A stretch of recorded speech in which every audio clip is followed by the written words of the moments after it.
Morning in Guantanamo Bay, Cuba. Everything on this U.S. naval base halts as military personnel salute the American flag for the official start of the day. Action quickly resumes, but for Guantanamo detainees, daybreak brings a familiar monotony. The daily life of Guantanamo detainees is one of sheer boredom, one of frustration, one of concern that they won't be transferred by the time President Obama leaves office. It's basically sitting in their cells, sitting with other detainees in the prison building itself. 2/3 of the detainee population left here at Guantanamo Bay, Cuba, are housed here in Camp 6 in these 11-by-7 rooms. They have access to TV, they have access to magazines, books. They can roam in a communal setting for up to 22 hours a day. Used as incentives for good behavior, detainees can attend art classes and check out materials from the library. Religious books are very popular, and National Geographic is probably the second most popular. Though screened by the guard force, some books and movies still offend the detainees and their religious beliefs. There are some things that maybe they feel is not as appropriate. If one will watch it and he doesn't feel like it's appropriate, then he will make sure the other ones are not able to watch it after that. And he does that how? He'll just scratch it.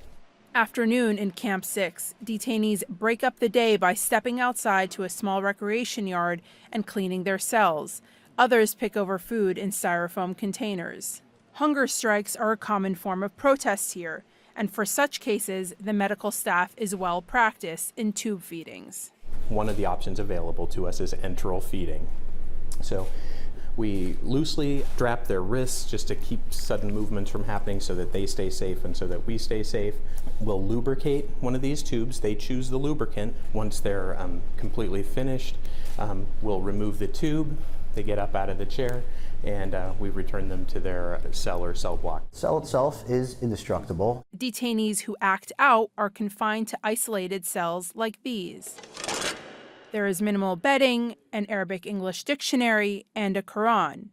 Arrows in each cell are supposed to point to their holy land of Mecca, but lawyers for the prisoners say their faith has also been used as a tool of psychological manipulation. After 2006, more and more the brutality came in the form of psychological abuse, interfering with the practice of their religion, or even humiliating them in their practice of religion. The arrows to Mecca pointing in other directions, the use of women to humiliate the men, that was psychological torture. While reports of abuse and torture are in the past and the Joint Task Force boasts about the current health care of the inmates, life inside Guantanamo takes its toll.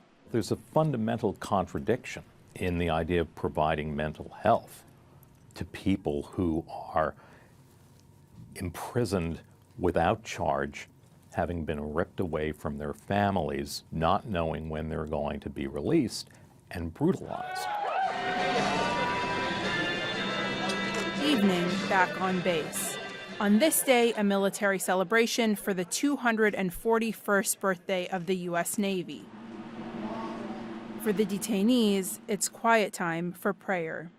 Just another day in detention. It's just waiting.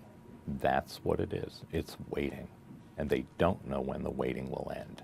Yasmin Alamiri, CGTN, Guantanamo Bay, Cuba.